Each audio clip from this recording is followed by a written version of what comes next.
How many times do you get somebody like that coming to visit you on a Saturday with ways to be able to hear you and you're not talking to her?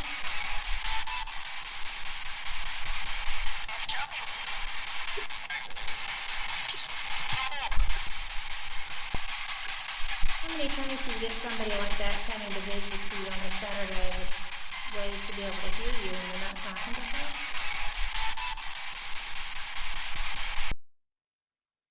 Hello there. I am so glad that you are here because, I am so fortunate. I absolutely love what I get to do. I am Kat Hobson. I'm your host here on Paranormal Experience. I also host Debate Magazine Radio on Sunday nights, so be sure and catch that too. But I am here. I'm so excited.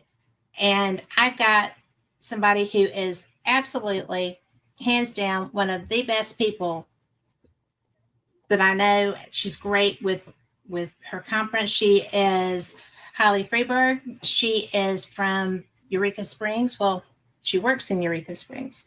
She is the person who gets talent, talks to talent, organizes, does all the things, and coordinates the Ozark Mountain UFO Conference, which y'all have heard me talk about left, right, and center. And that's even when I'm not promoting it, right?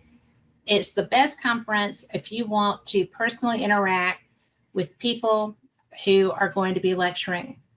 And I'm going to tell you that you never know what kind of person you're going to run into there. Last year, for example, I had no idea that there were Bosnian pyramids. No idea. I had not heard about it, had not read about it. And I read about this stuff. I research this stuff. So I'm sitting there and I'm just kind of like, well, this should be an interesting lecture. So I'm in the restaurant at the hotel having breakfast, and Indiana Jones walks in. And Holly's going to be laughing at this because she knows it's true. This man walked in, sat down, only ate soup, didn't eat real food, just nutrition, and talked, got everybody fired up for his lecture, and left. And it was kind of like the reaction was, who was that masked man? And so when we got to his lecture, oh my God, he's Dr. Sam.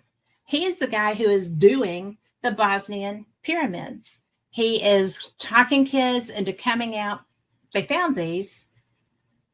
Well, I'm going to talk about that with Holly because you've got to meet Holly. So Holly Freeburg, she is the coordinator of talent for this conference. She does all kinds of things. They all wear a bunch of different hats. But Holly Freeburg, I'm so glad you're here. Thanks for having me. I really appreciate your show and all the support. And we have really good conversations at the conference itself. So We I do, think, right? When you oh have yeah, time to have a conversation.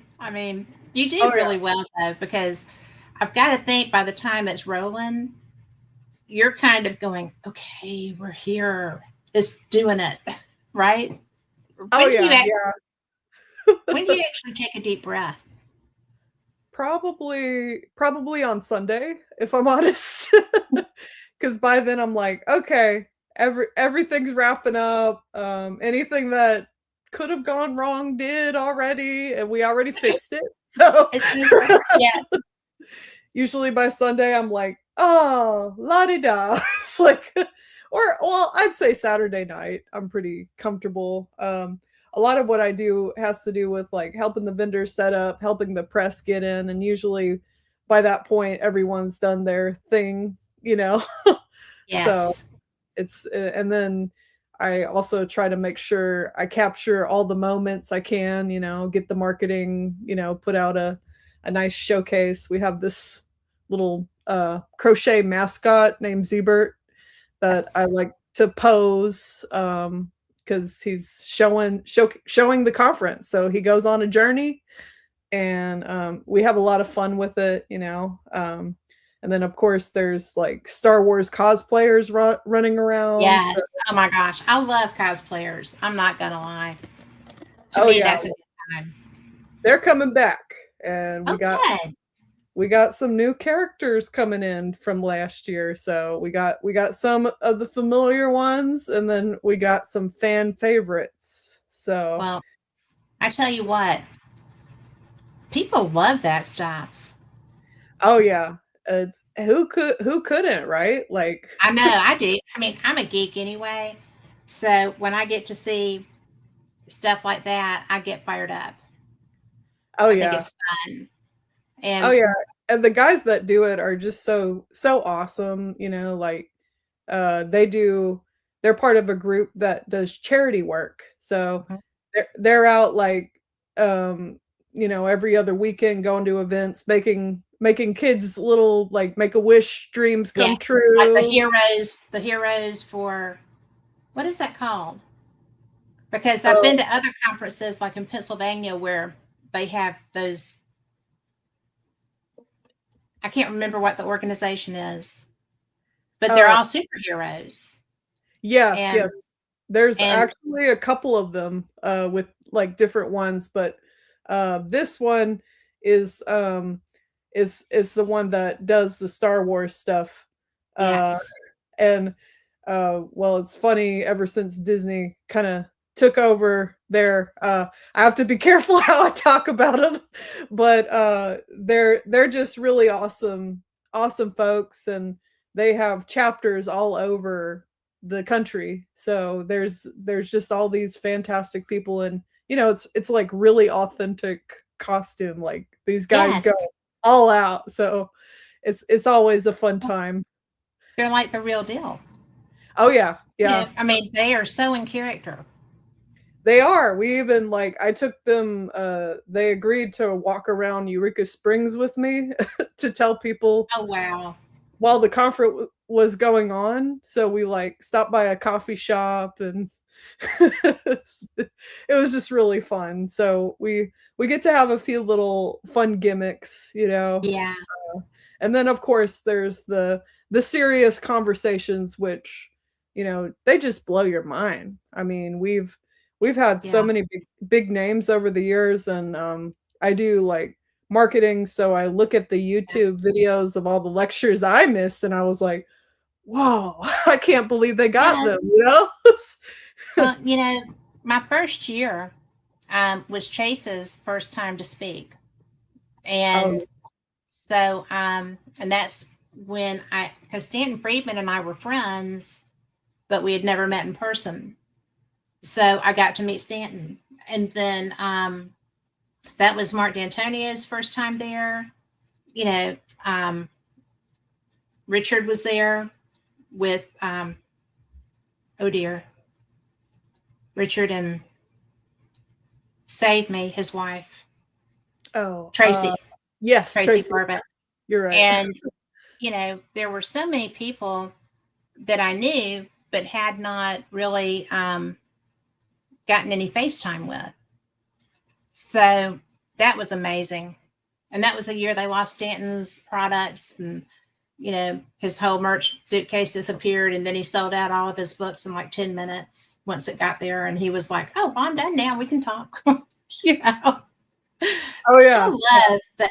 But I mean, that's how close the average person is to your talent.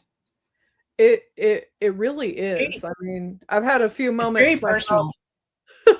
I had a few moments where I'm like, okay, let me not fangirl right in front of them, right? Let Hard, me be right? professional. But it's Yeah. like last year I just had such great highlights. I had like Yes. dinner with Penny Kelly and Yes. breakfast with Kathleen Martin, and I'm just like, Yes.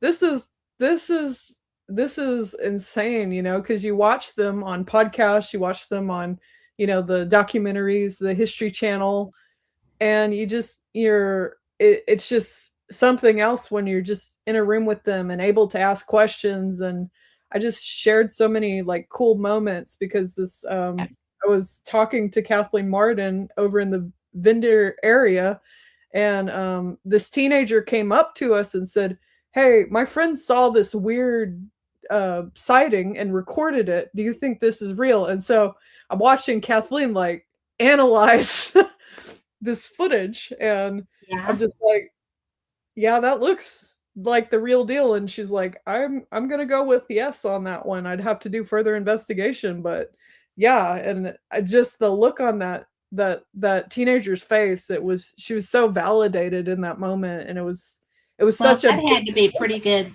That had to be pretty good footage because she does not just go out on a limb oh as a no, she rule. doesn't. So She's it was. very, but I just think, I love her because she is, she's very nice, just nice. On top of being such a brilliant writer and so science based, and she really has lived with this her whole life. Oh yeah. And so when I did not know about her being attacked, okay. Mm, So when I saw her last year, I was like, Kathy, I haven't seen you in so long, and yeah. it scared her. Not because of me, but because she had somebody poured a mysterious substance over her that turned out Oh, not to be so mysterious and very deadly. And ooh. so I was just like, oh my God, I didn't know that. And I'm so sorry because I bet I scared the fire out of you, And she was like, well, once I realized it was you, it was okay. But flashbacks, I'm sure they're flashbacks because you don't get over stuff like that very well. Oh no. And, so, but she's one of the most brilliant humans that I've met in this field or pretty much anywhere. So Oh yeah. kudos to you on having her because she's a good get and she's really cool. Oh yeah, she just rolls with it. There's so Yeah. many of our speakers that are just they're just lovely people, you know? Yes. And I think ufology is kind of a unique field in that I there are divas out there somewhat, but I know a few. the overwhelming I'm one. majority. I don't know if I'd call you a diva. Probably not. Not as a No. rule. But No, but, no, like, what I've found working at the conference is there's just an overwhelming amount of, like, really humble, really cool people having legit conversations with mhm. everyone, shaking everyone's hand, like, and it amazes you because some of them are pretty big names, Well, and you're just yeah, like, "Whoa," uh, why did Nick Pope remember my name? Like, when we met, like, I sent him 2 emails, but that's just the kind of person he is, right? it is. Yeah, he's one of the nicest men I know in this field, especially. Oh, yes. Yes, he's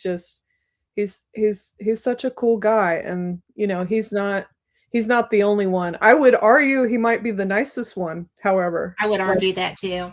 because he's just so I don't know, he lights up a He's a room. gentleman. Yes, I yes. think it's the British thing. I don't know. I have met British people that were not that nice. So maybe it's just him. But um I'm just teasing. I'm a Anglophile. But Oh, yeah, same here.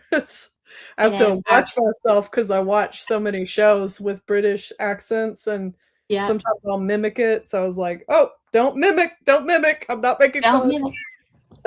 Well, that's a real easy accent to kind of drop into. Oh, yeah, And I am, especially for Southerners, it's not yes, far. no. And I kind of am a natural mimic, and I don't intend that ever. And Oh, I start talking like whoever I'm talking to on occasion. And it's just kind of like, not mocking, promise, not mocking. yeah, But it's a sign of endearment, I promise. promise. One of the oh, what is his name? The little Egyptian man. He's on Ancient Aliens a lot. He's small, dark haired, very handsome, knows a lot about the pyramids, and it just flew right out the window. Oh, I know, But same here.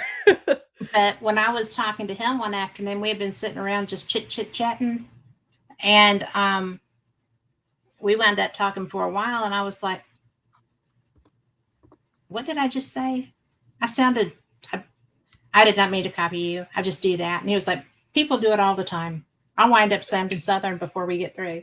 And I'm like, "Yeah, I see that happening, dude." But It happens.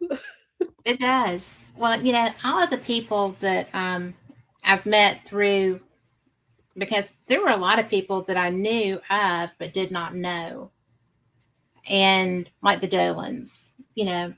So when you modestly say that you get some names sometimes, you get some names. You do a really good job. And I feel like, I mean, my husband laughs at me, but if you don't ask, you don't get, right? So, I've interviewed George Norrie, and I've interviewed Stanton. I interviewed Stanton several times, and I've interviewed people that I was intimidated to pick the phone up and call. So I found a way to break that ice. Oh yeah. And when you started doing this, how did you get over that kind of like, oh, I need to call these people, but they don't know me, but I need them. How did you break that ice for yourself?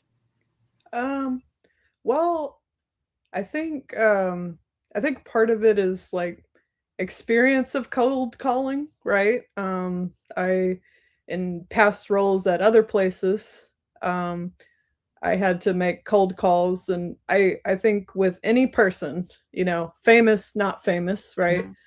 Mhm. There is like this nervous factor, or I would say even more so in like millennials like me, right? Because we're like the texting generation, right? And Yes. so And they anytime don't text. yeah, yeah.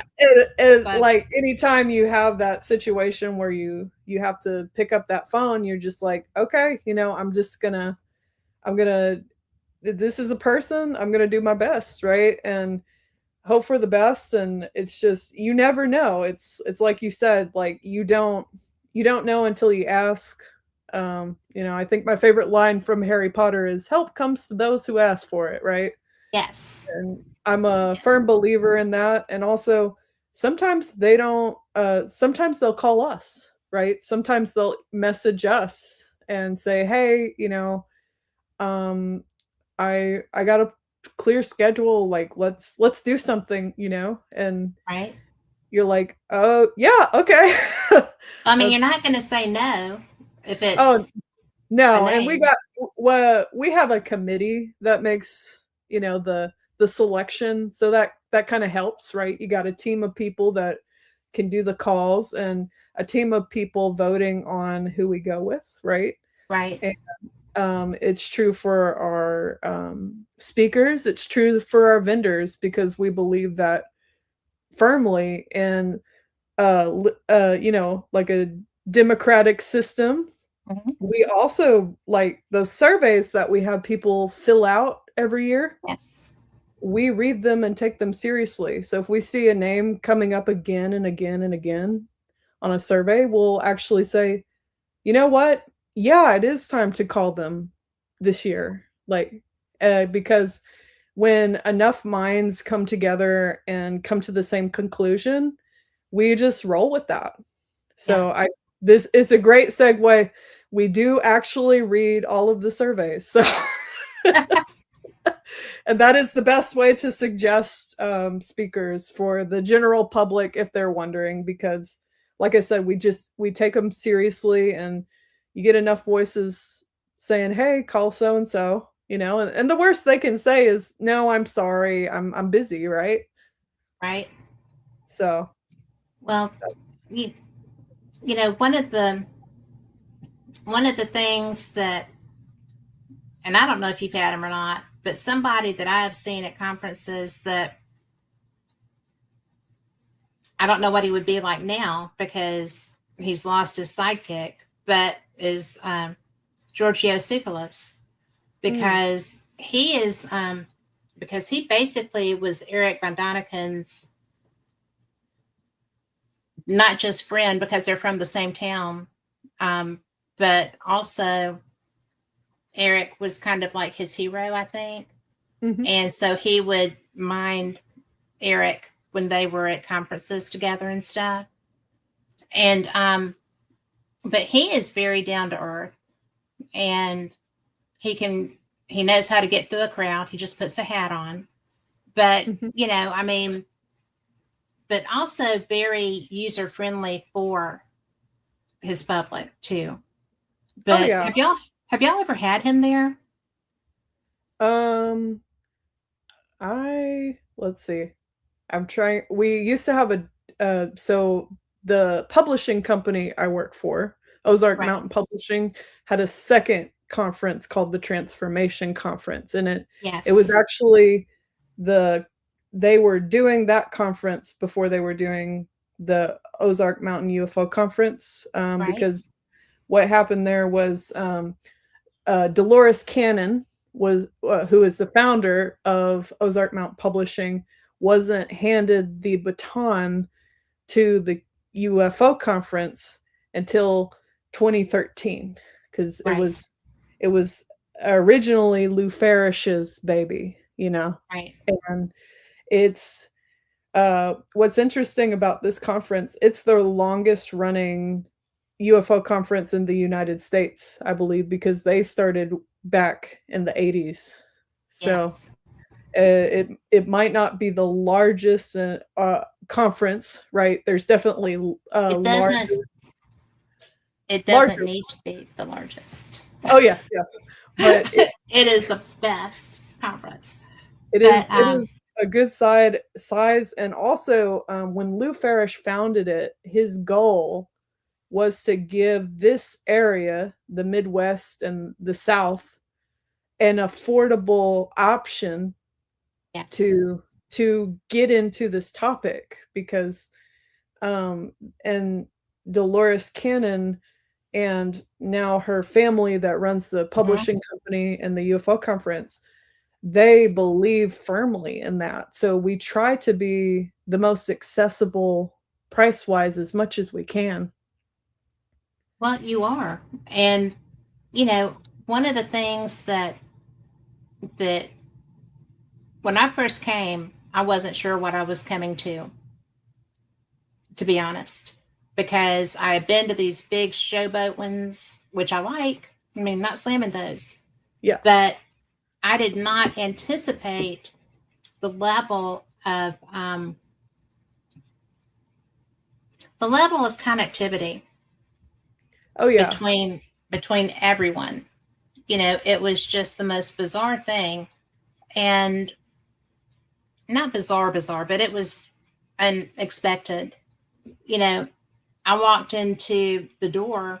Well, I checked into my room, and all of these people that I knew were next door to me. And I was just like, because I got one of the suites, and I was just like, oh, I know all these people. Oh my Oh yeah. word. And so then I started meeting the attendees, and I'm like, oh my gosh, I love all these people. I mean, because the the way that this is set up, and for listeners that haven't already heard me just rail on and on about how cool this is the kind of place where you're going to hear somebody talk about Bigfoot, and then you'll hear somebody talk about um, their abduction experience, or you Remote know, viewing or something like that. Yeah. yes, I mean it's so many different phases of high strangeness. I mean, it really is, and you can talk to anybody, you know, after their lecture, or over breakfast, or you know, walking down to the conference area. I mean, or in Eureka Springs when you go down there to check out the restaurants and shops they have down there too. I mean, there's so many ways to interact with each other, and you'll meet so many people from all over, really all over the country, but most of them sound kind of like me to an extent. And that's interesting and unusual. So, it's cool because you know who's going to be there speaking, but you don't know who's going to show up to play. So that's You really pretty don't. cool. Like, we've had a few surprises this year that I'm Yeah. really excited about, like, even in our vendor area, which is free to the public, by the way. Yes. So, one thing I want people to know is, like, with this UFO conference, you don't even have to pay to check things out. You have to pay to see the speakers, and Yes. you don't even have to buy a full pass. Like, we have options for a day, you want to come Friday. We got options for individual speakers, you want to go see the keynote. You want to You see have an two. individual, yeah. So there's just so many ways that you can experience it. There's the meet and greet, which is a lot of fun. It's, Amazing.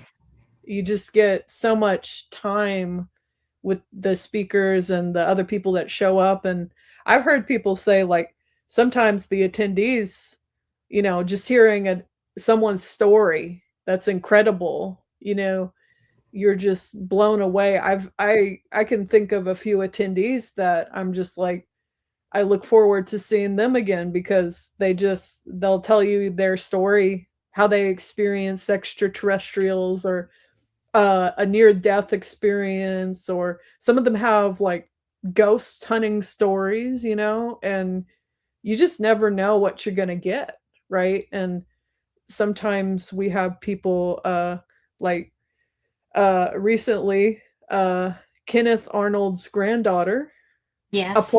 applied to be a vendor, and we were like, of course, come on down. So Chanel Arnold's going to be at the conference, selling her grandfather's republished book, Cool beans.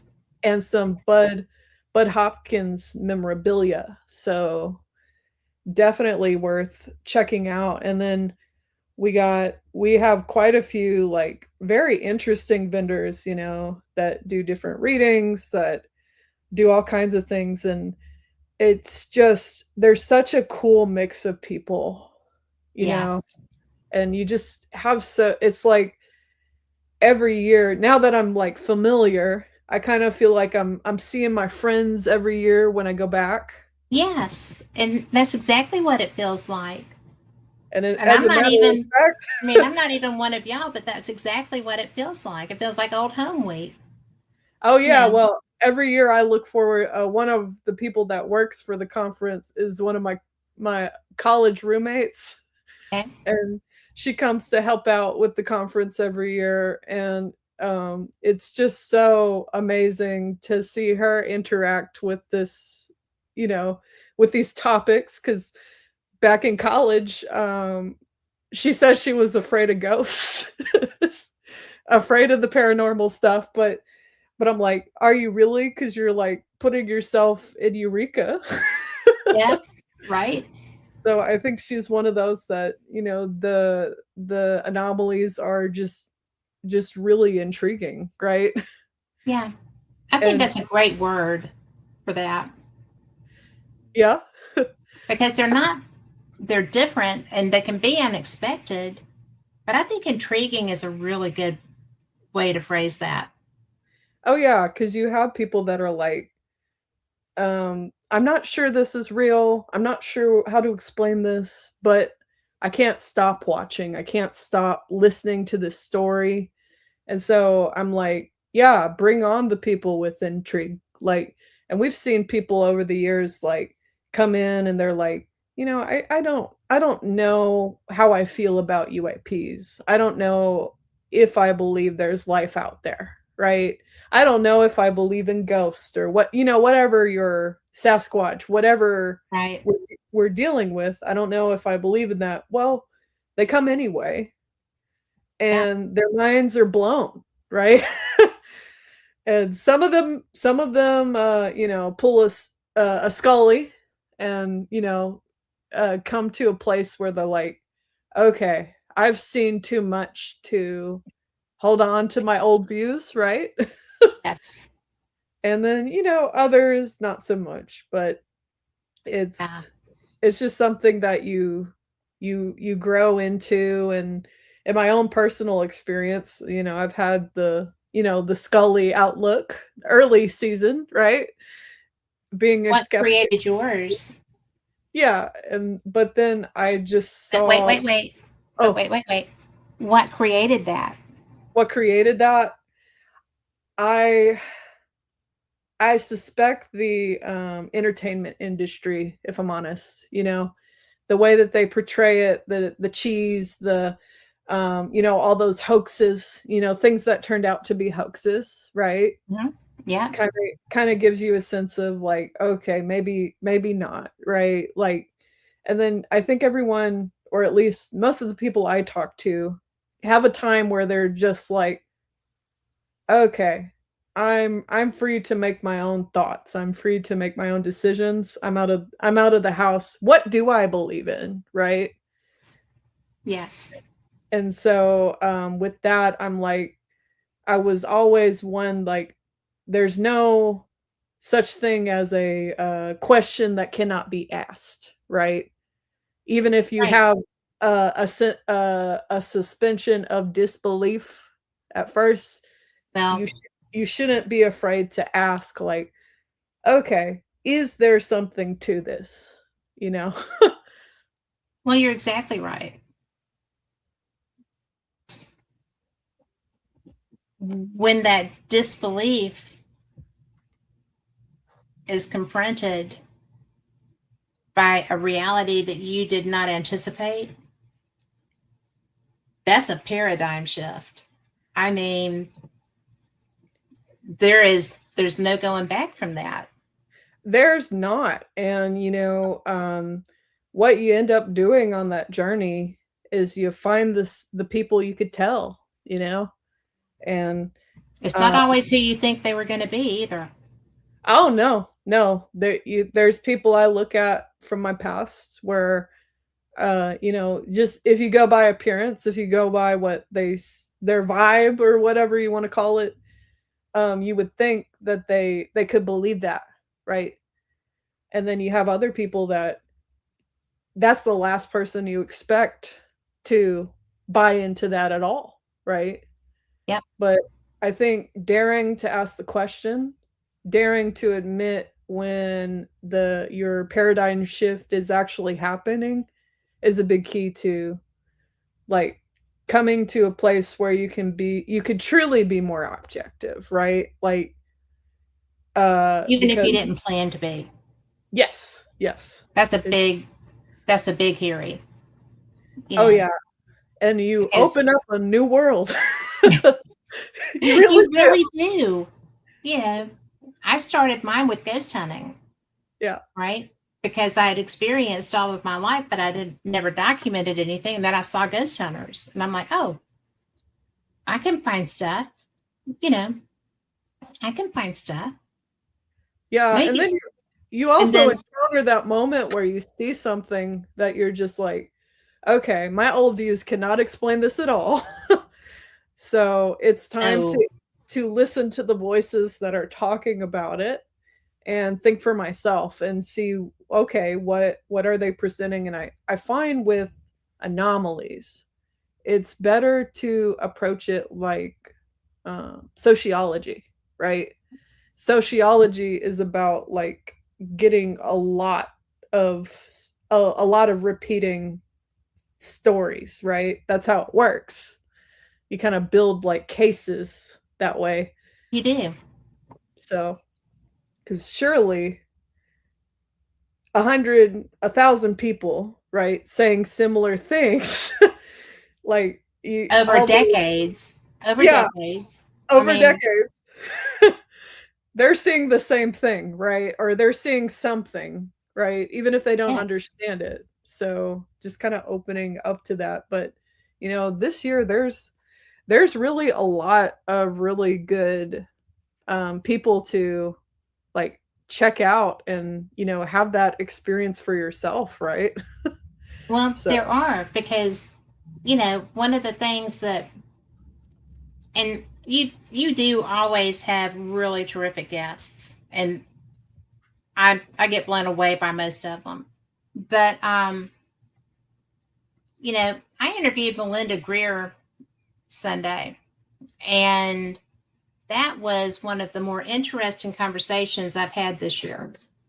Oh yeah. And I was you know, like blown away by y'all were talking about dreams. I like watched it last week and I was just like, uh that's funny that they said that they haven't encountered that kind of people having those kind of dreams. Like y'all were talking about dreams where you were experiencing other situations in first person, Mhm. but you had a sense that it wasn't necessarily a past life, Yes, right?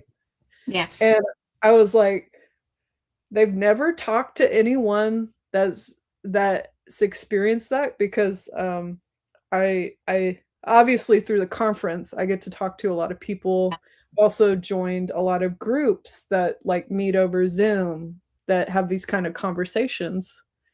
And I was like, that's really funny because actually that's been coming up a lot with the other really, people I talk to. Yeah. And and I know because I had one too, you know, and I think what was creepy about the one I had was my friend looked up the names I gave and like the rough locations of where they were at. And what I saw was an actual case. Like it was a situation where I witnessed a crime happening to someone else. Mhm. Uh and I was them, right? I was like in their skin. I was it was a first Yes, person and I and that's so bizarre. yeah, and what's spooky about it, this person this is not like a case where like, it happened years ago, like or you know, like it happened in the 40s or something, right? Like it wasn't this case happened while I'm alive, like Yes, this person is still alive, right? And I saw something that happened to them in 2014. And it was just so there were so many details, right? And right, I actually saw who did what to this the basically it was a lady that got kidnapped and assaulted and all kinds of awful things, and I had the impression she was in Chicago, and then she was taken in a red truck by this man with, like, these tattoos to Texas. And, uh, I saw his face and I, like, drew it. yeah, And then I looked up the names because I had gotten some names out of the dream, right, and these were real people, and I looked at the picture of his mugshot, and it matched the face I drew, like, and wow, that was something that I was like, "Okay, I don't know how do I explain that?" You know? that's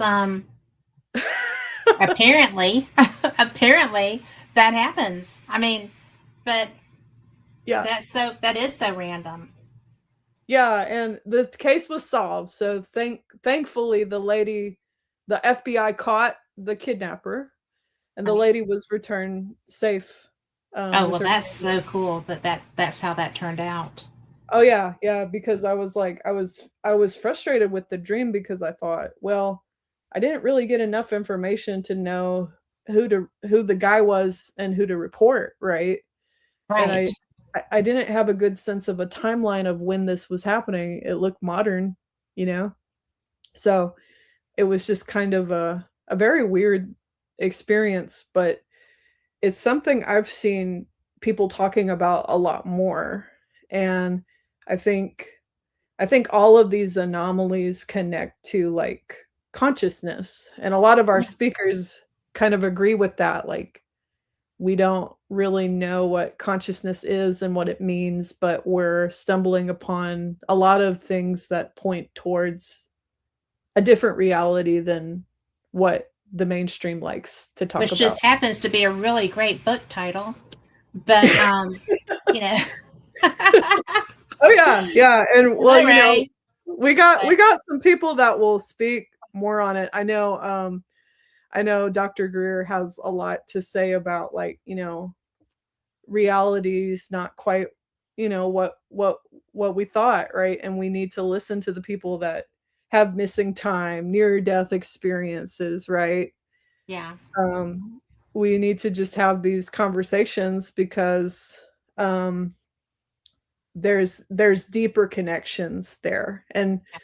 we have quite a few speakers that are leaning towards that, right? Like, because you got Dr. Greer, you have Samuel Chong, who comes into that, right? And he's just looking at it from a different lens. Like, he has the scoop on what the Chinese think of the UAP topic, Yeah. because he's a translator, like he's a certified court translator, um, and he really got into the topic through the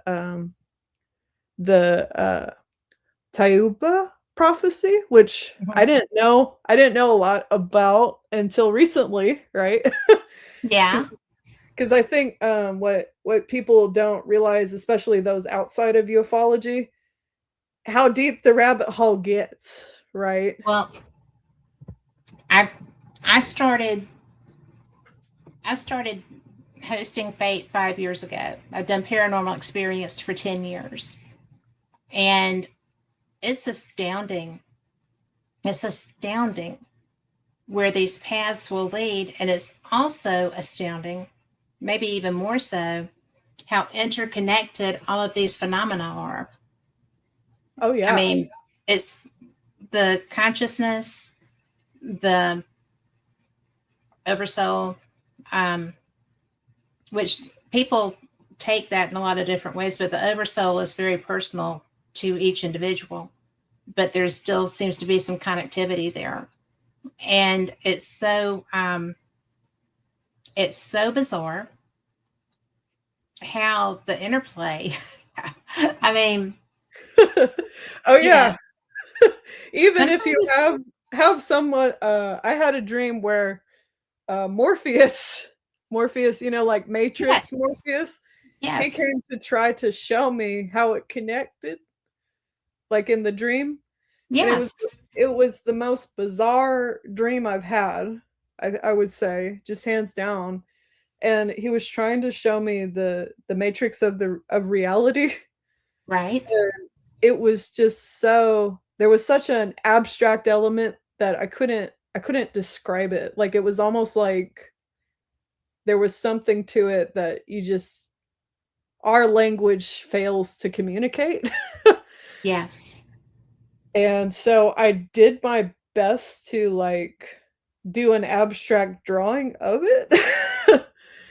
And um in that dream, Morpheus was like, "You're close," you know, or, you know, it's, you need to shift this over here, right? But it's a good, like, metaphor or what have you, because I don't know, I just had a moment where I was learning about that consciousness, that oversoul, and I was trying to explain it to someone else, and so I thought, let me draw it, like, because like you said, there's different levels to it, you know?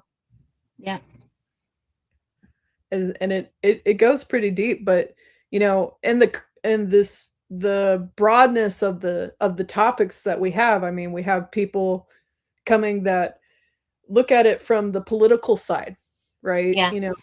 Stephen Bassett, Oh my gosh, yeah, this guy, this he's guy, great.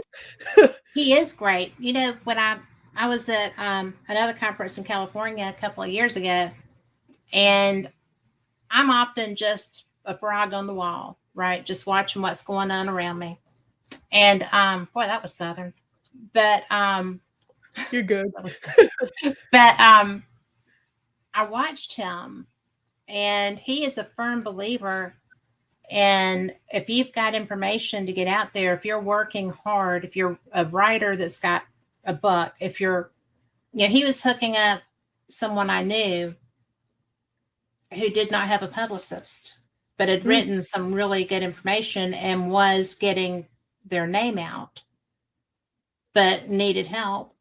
And he just said, "This is the name of my publicist. You call him." I mean, Wow. who does that, right? And that's so incredible. he is he's all about getting the information out. He is. Let's talk. Let's get this done. Yeah. Well, he's all over Capitol Hill. I mean, in almost every UAP hearing, right, that they've had. I interviewed him. Yeah. You can ask Carl, because it was freaking hilarious, because he forgot. He got caught up in something on the Hill, right? So he's going down DuPont Street trying to get to his car and realizes it's time. And so he pops into a coffee shop and calls me on his cell phone. And I've got this side of his face, I've got his nose, I've got this ear, I've got, through the whole show. It was so cool that he did that, because, he's drinking his coffee. He's just doing life while he's talking. And so it's funny. I've got Steve Bassett like from here and that, and, and he's so amazing with his knowledge. Oh yeah, you could ask him anything, right? And well, what I really appreciate about him, if we're talking about like, trying to help with disclosure, right? Yes. He's one of the people that has practical applications. He's absolutely like, get involved here, tell your Congress representative this, call them, like, and what I like about people like him, when people have active steps to get involved, it's so much more, there's so much more meaning, right? Yes. And they're putting skin in the game. Oh yeah. And they're putting themselves on the line to do it. And there's like a kind of a reward factor, like, because I used to, in previous jobs, I did advocacy. I had a brief time of doing advocacy for like over punished drug offenders in the state of Arkansas, right? And there was something about being part of like a grassroots movement, right? Yes. Like going to like a civil rights caucus and actually talking to people on the Hill as like an everyday person, like getting them to look at the issues that matter to the people. There's something very empowering about that. And, he gets it. He's right there, And he is, I would venture to say, he's probably a thorn in a few people's butts. Oh, yes. Yes. He's very out there, very straightforward. Oh, yeah. Well, it's with that kind of work, no matter what issue you're facing, it takes someone with that persistent advocate, right? Yes. And so that's what I like about him. And so that's what makes him a great keynote. And if people want to catch him, he's our Saturday keynote. So yeah, definitely you're going to want to catch him there. And then of course we love Mark D'Antonio. Like we do. Yeah. He's just, he's so cool. He's a great guy. He's a great guy. And he's got so many places where they've consulted his expertise, and he's got a lot. He's got a vast array of expertise. He is he's just a very special individual. It's not just the astronomy. He does defense. He does defense work with his other side. And the astounding thing is that, he had a massive stroke. He almost died. He was 3 days away from dying. They were going to pull the plug, and he knew that. And he heard them talking about it, and he started fighting to survive, and he did. Wow. And I think that pretty much explains Mark D'Antonio in a sentence. But Oh yeah. but he is just full of hijinks. He is so funny. But Oh yeah. You when it, never know what you'll get from him. One and you year. don't know which one of them you're going to get. But he's really one of the smartest people, period. And he has the added benefit of, I think, that his brain works different now, you Yep. know, and so because he's got a very unique way of looking at things, and He he's very does. direct. And He's very direct. he has so many angles to the conversation. Like I think he has so many different presentations. Like Yeah. it was kind of funny. I think the last time he presented with us, his talk was entitled TBA because I think he had so many different approaches to what he Yes. was doing. It was he didn't have the name, like, Yes. and he just rolled with it, right? Like, and it was such a brilliant talk, you're like, okay, yeah, this guy gets it, and Yeah. he brings a little bit of humor. I mean, they all do, They and do. that's But he is wicked funny. I he's mean, it's just great. he just really is. And when because you don't really expect that because he is such a science guy. Oh yeah. He's totally the science guy. And he drives me crazy because he'll be talking about something and it is something that I know and can comprehend. And I'm like, do you know what this is? I'm like, yes, I do. But it's not that he's being an ass.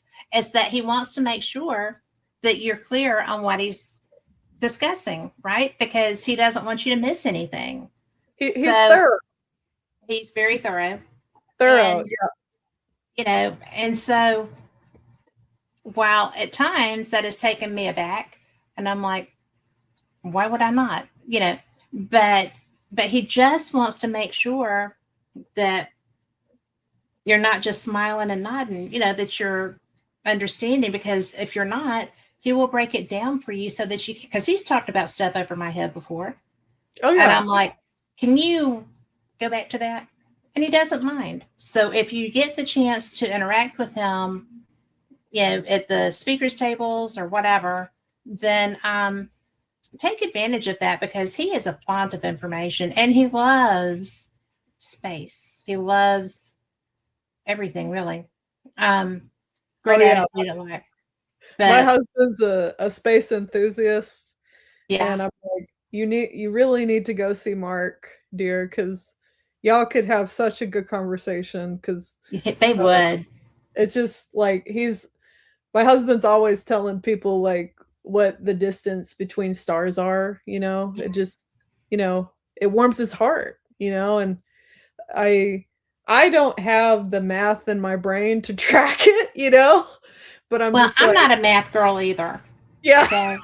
So, But but his joy of space, just yes, it's just a so love for it. it's so contagious, and I learned so many new things. So Oh, I have to tell you, I took my grandson, first grader, to the book fair the other day. And so we were getting all of the baseball books and all of the this and all of the that. Well, they had a book, and it's a pretty large book for a kid's book fair, an elementary school book fair. But it was like, so you think you know about space? oh, that's great. And I was like, we're getting this. And he was like, I was like, I'm getting this. This is not your book. I'm Yeah, taking it's this my book book home. now. So he was just like, what? I was like, I'll bring it back. I'm going to just go see what they say. So, because I love that too, but I don't have that strong of a working knowledge. And I thought, well, I'll just go back through and just start with the elementals and see what it says. And that way I can discuss it with my grandson on his level. And, I'm just going to pass it around the kids. I've got 4 grands, so I will just share that with all of them. Oh yeah. And, just let them roll. But stuff like that, if you have somebody that has that contagion of enthusiasm, and Mark does. Yeah. Well, that's like Stanton with physics. I Yeah. mean, I was just like, what? And he was like, no, it's da, da, da, da, da. It is A to B to C. All you've got to know. And I'm like, so I'm a physicist now. He was like, oh no. No, nowhere Oh near it. no. But Stanton and I mean, we were kind of like runaway horse thieves. I just loved him. He was the nicest man. And the first time I talked to him, I left a message and he called me back. So I wanted him to come on with me. That was way before I was doing Fate. But so when he called me back, I had a Fitbit and I answered the phone on my Fitbit. Yeah. You know, not knowing that's who that was. So he says, this is Stanton Friedman, and somebody called me from this number, and I am calling back. And I was like, oh no. Okay. I'm going to have to call you right back. Oh And he yeah, was like, yeah. well, what? I said, I'll tell you when I call you back. I have to call you right back. So I went and I grabbed the phone. I called him, and he was like, no, I was like, yeah, I'm talking to you on my phone. And he was like, well, what is that? I said, I was on my watch, Stanton, or Dr. Friedman. Dr. Friedman of that. Yeah, I was on my watch, and I was Dick Tracying you, and I'm so sorry, but I had to call you back. And he was like, what is this Dick Tracying? I was on my watch. I was talking to you on my watch. Now I'm talking to you on my phone. So, but he thought that was, I thought that he was going to be, bent out of shape. He thought that was the coolest and funniest thing ever. And he came right on with me. I was just like, thank you, and so we became friends. And I thought I was really pleased about that.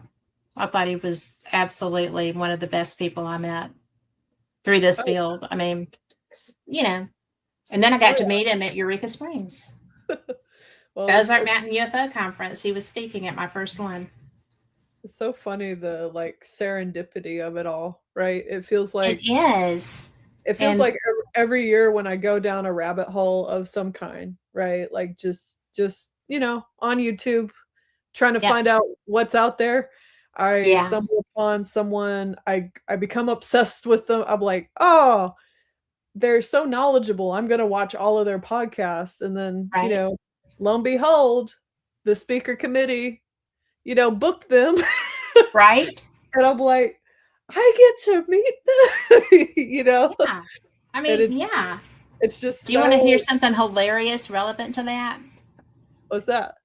I was at a ghost hunt in Birmingham, Alabama. Right. And so they were broadcasting from the event. I didn't know anything about that. So, but I met Chase Klotsky that night.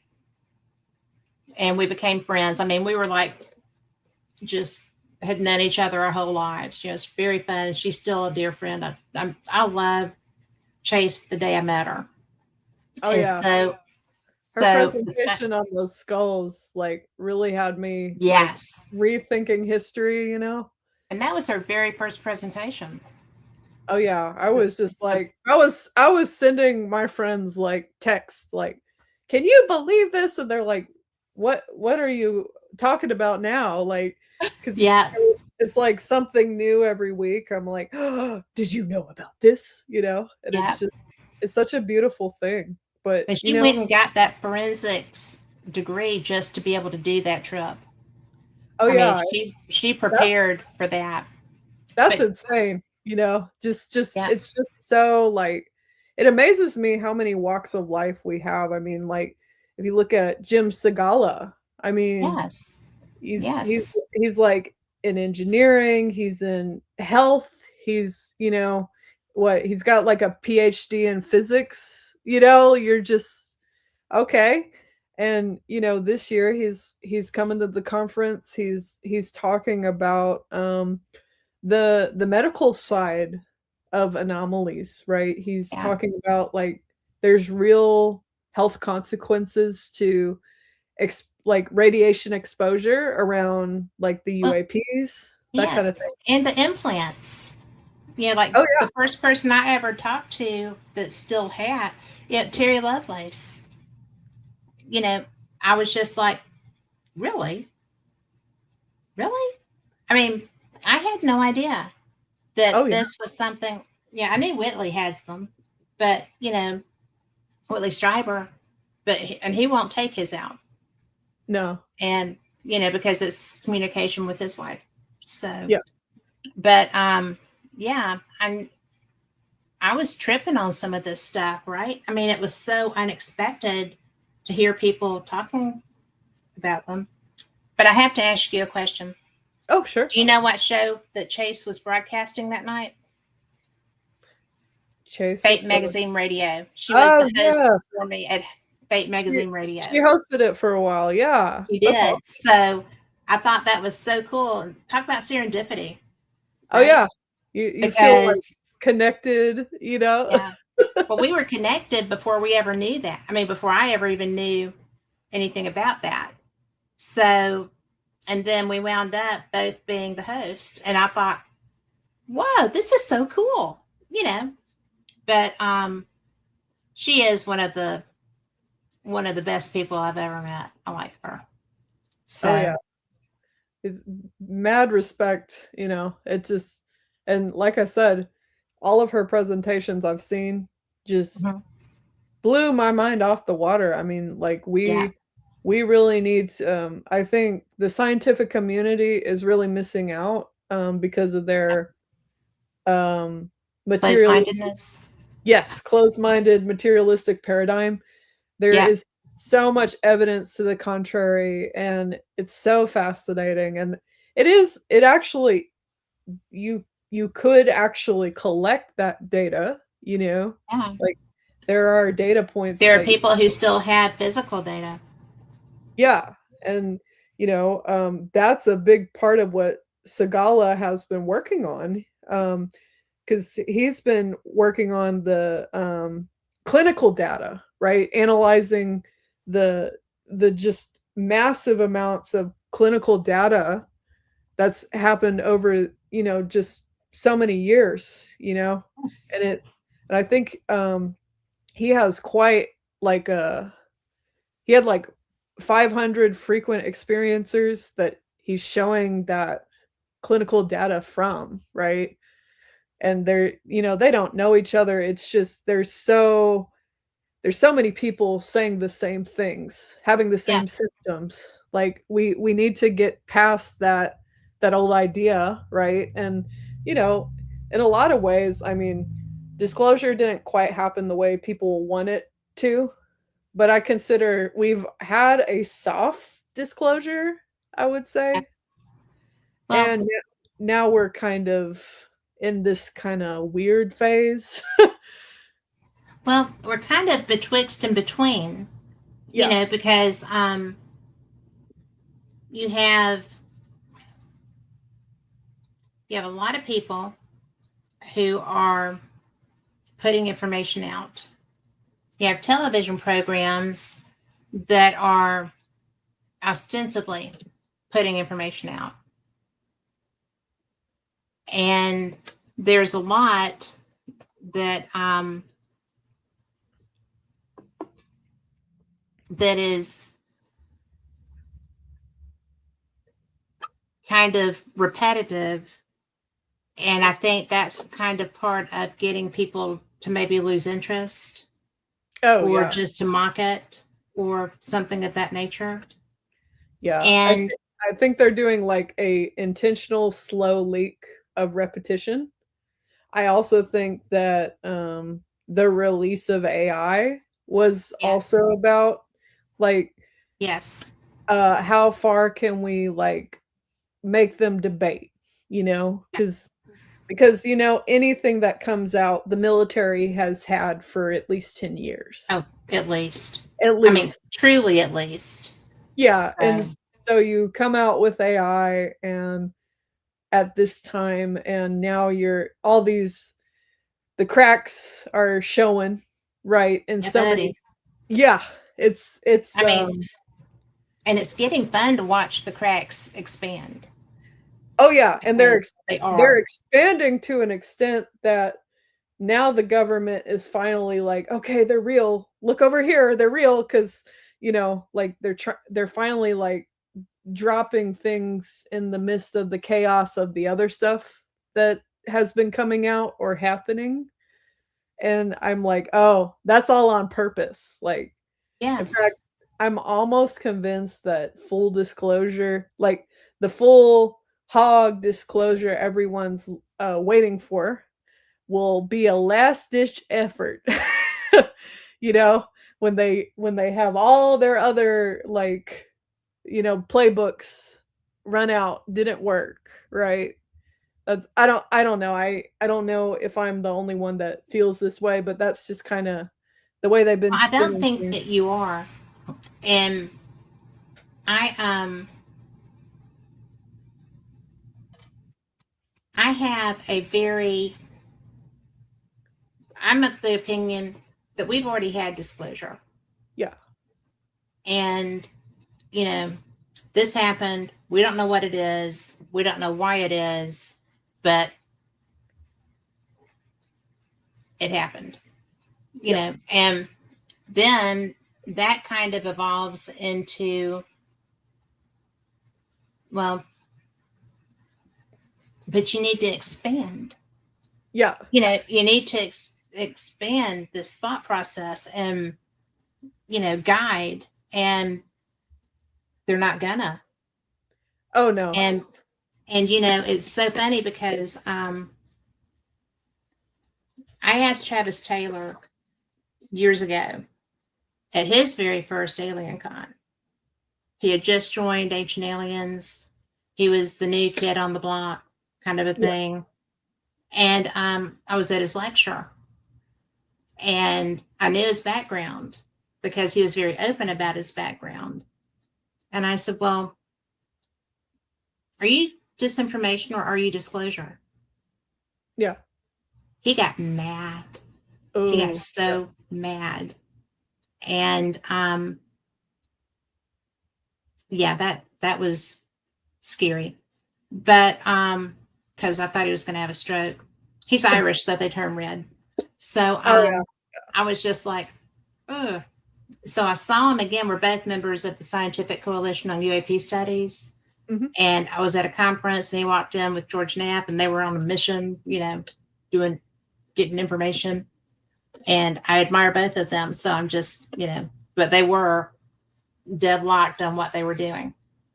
And so I saw Travis and he was like, whoa. Yeah. And I was like, Back hey, up. Travis.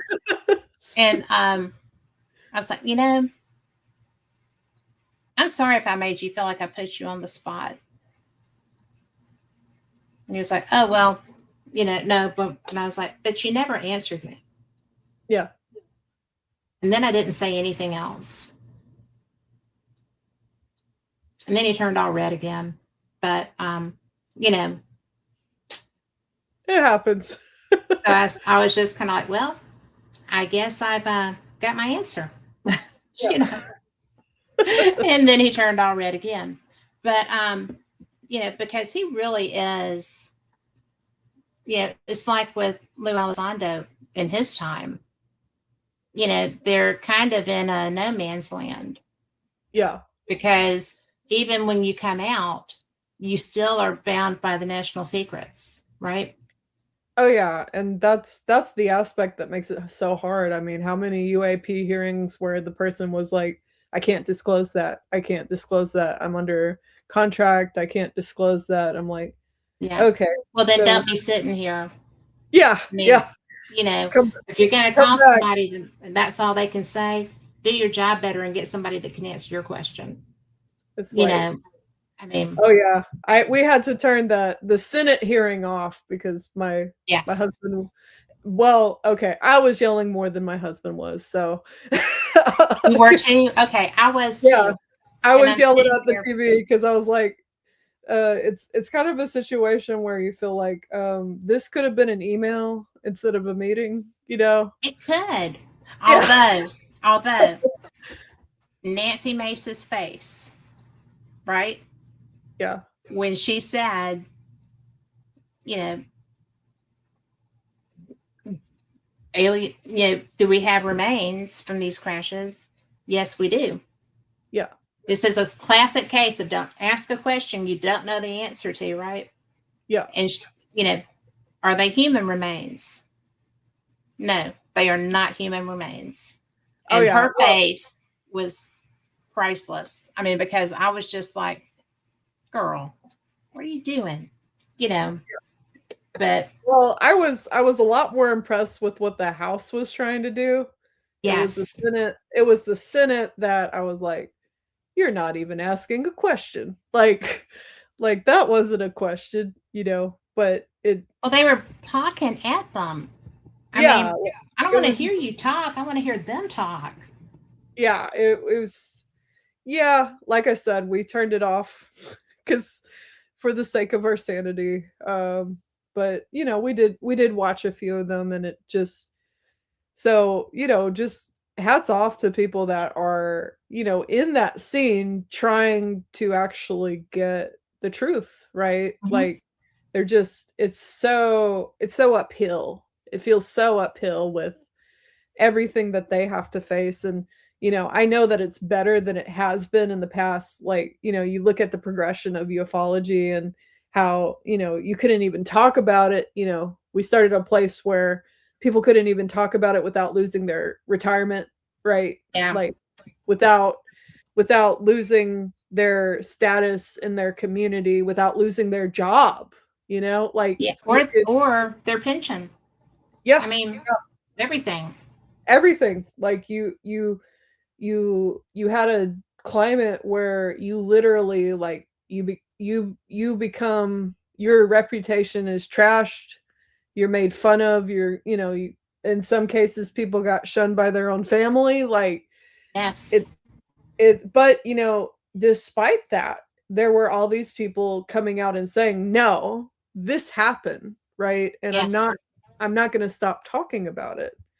And so hats off to anyone that was brave enough to do that, or is brave enough. There's still people out there There are.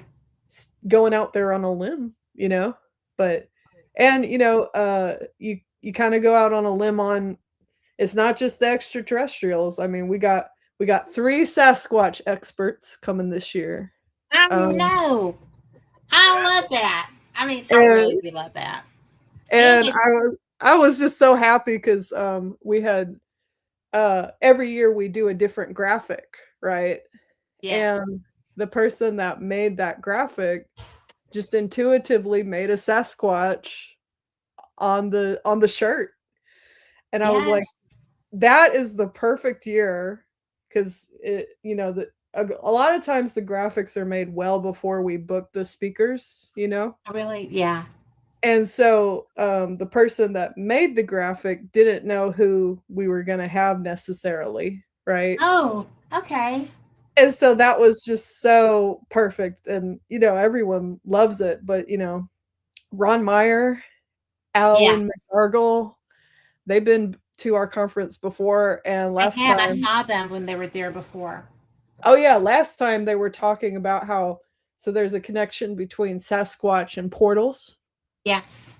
And they were, talking about they were doing skinwalker like experiments to, like, identify the connection, right? They were looking for the portals and Yep. they're coming back and they're talking about the high strangeness of Bigfoot. And Yes. apparently they have an interesting protocol that they use to initiate contact with To Sasquatch. initiate it. Yeah, yeah. So Oh, that'll be different. yeah, there is so there's been quite a few like people over the years. I believe Jim Mars was one of the people that made the suggestion like you if you understand Sasquatch, um you can uh you can have encounters with Sasquatch. And part of it, as some of the experts have explained, is because they seem to have like I would say extra sensory compared to Yes. us. It is believed they can communicate telepathically. There is a link between them and portals, because if you look at like Native American art, for example, Yes. everywhere there's a Sasquatch, whatever you call it, right? It's called different things. Skunk ape, Nuktinach, you know, let's see. There's quite a few. Sasquatch, Yeti, whatever you're gonna call it. Um, they all have Native American art that suggests portals like in that area. And Yes. what's also interesting about Sasquatch, there are so many high anomaly zones where people are seeing UAP sightings near Sasquatch land. They're seeing like ghost encounters. Yes. And yes. And Yeah. Dogman. Yes, Dogman. Yeah. My husband's really been getting into Dogman. We kind of pick a different cryptid. The one I was looking at last time was Mothman, because we had Yes. we had Brent come, and he talked about Mothman prophecies. And Yes. He was such a good speaker and a good oh yeah, interview. he's a cool dude. And man, he made so many. I mean, John A. Keel made a lot of connections himself, right?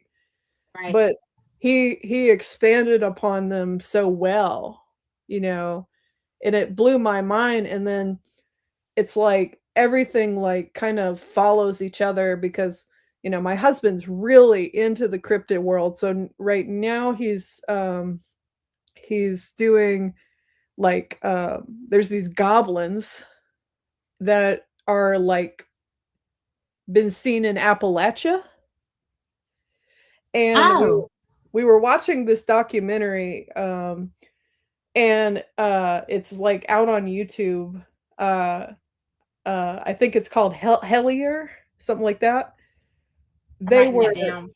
they were they were following these Appalachian goblins, and what was so weird was how many parallels it had to what John A. Keel wrote about in the Mothman prophecies, because they were getting all these weird tips from an anonymous source on their investigation. And um, eventually said source was quoting things that Mr. Cold, that was, one of the like earlier Men in Black reports, right? With Keel stuff. Um, there was a lot of like uh code language that seemed to come from stuff you would read in the Mothman prophecies. And you would think that these entities aren't connected. You would think, oh, Mothman sounds like he's something else, right? So why would Mr. Cold show up? Why would there be all these weird hints, right? And so you just get into it, and like I said, it's so serendipitous that Yeah. you're just like, okay, this is almost scary sometimes. Sometimes when you start getting into these things, they are. I Yeah. mean, it definitely gives you pause. Yeah, and Yeah. it's just so. And then you add Ronnie LeBlanc to this list of Sasquatch experts, and you're just like, okay, because I think a lot of people have seen like Expedition Bigfoot, Yes. because it's pretty big, and he's done like Monsterland, and it's almost chilling, right? You're just like, how do you explain that? How do you know, it some of these encounters sound a little scary, right? I think that they do. I mean, because I'm not a woodsman.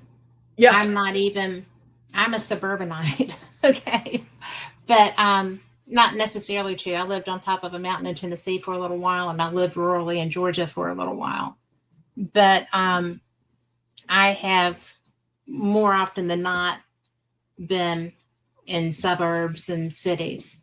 But, it really, when I lived in Georgia, we had something that we had a stalk. I thought it was a stalker. In fact, he was seen by a lot of people and wouldn't let me see him. But we had something that would scream Huh. at night. That's interesting. And that was, I thought it was a panther. Yeah. And I was told that's not a panther. So Oh, I don't know what it was. But that's all. That's more unnerving when you're like, it's not a fox, it's not a panther. Well, then what yeah, is this? You know? it's something that I'm not walking out to meet, right? But Oh yeah. I'm just not. And so because how are you going to win hand to hand combat with a Sasquatch? I mean, you're not. You're not. But, You're not. But I just turned out we did have a stalker, but that wasn't who was screaming. I wish that whatever was screaming had gotten him. But and I do really wish that. So I'm like, boy, that makes me sound mean, but I'm not. This person haunted me forever, and I never got to see his face, so he could walk up to me tomorrow and I wouldn't know it was him. So, but I'm going to show you, because one of the things that I learned, I did not know this, right? And I've driven through this area forever and ever. I'm in. But I was going through, because I go to the beach a lot, because I like the beach. And so there's a place I stopped called Kanika. It's in Kanika County, Alabama. Yeah. And the town, I think, is Alberta. No, it's not. But anyway, it just so happens to be the Bigfoot capital of our state. Yeah. Because there's so much activity. And I was like, why do they have these Bigfoot stickers? Well, I may be going to find out, because I'm not scared anymore. I'm just not. That experience toughened me up a little bit, So Well, I'm looking forward to these lectures. Oh yeah. Well, because when they were there before, I didn't get a chance to really talk to them. The nature of these encounters, right? Like whether it's Sasquatch, whether it's like, you have ghosts, you have something like that. You have something unknown. Yeah. That's in your space, right? My husband and in your face. Yes. Your space and your face. My husband and I had a really interesting experience. There was like this shadow thing in our bedroom. And at first I was the only one to see it, and I would scream because it was so tall, and I was like, I don't know what that is, Which is never good. And then one night my husband saw it too, and I was like asleep. And he was like, I saw the thing. And then, later on I got some hypnosis to kind of figure out what it was. And it was actually harmless. What it was, it appeared to be a different type of extraterrestrial that's like, it manipulates shadows because it's too big to come to Earth itself. Yeah, but it seemed benevolent. It was kind of an unknown to me kind of species. Sure, that's always scary. Yeah, and then when I asked people about it, because it gave me its, what they call it, I'm like, well, does anyone know what these things are? And everyone's like, I've never heard of them. Like, what do you mean? And I'm like, well, it's not, because they were saying it was like a gorgon. Really? But it's not.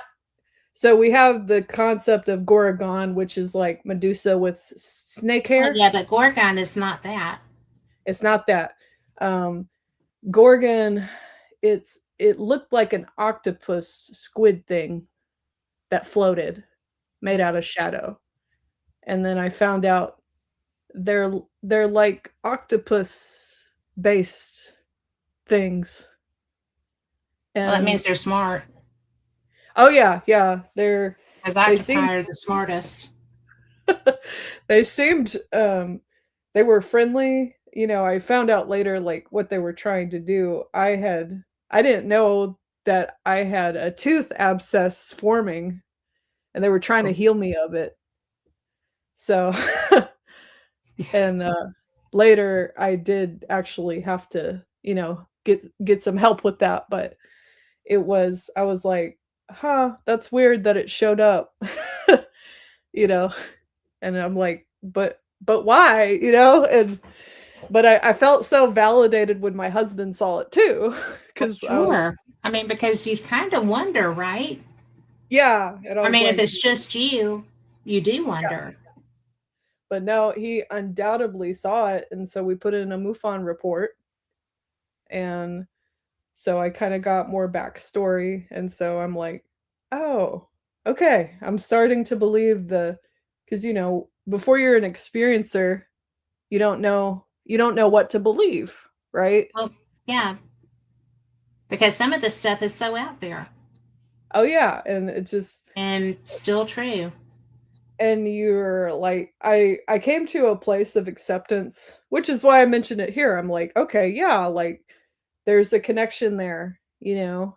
Um, uh, it's about those mysteries of consciousness, and it absolutely convinced me of, like, the existence of past lives and stuff like that, you know?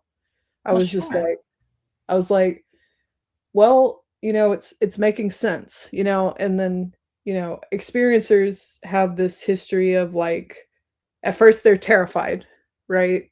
Yeah, because it's different. Where it's so different, you don't know what you're dealing with, but then when they come to a place where they've studied it long enough, talked to other people that have experienced it, And because I survived.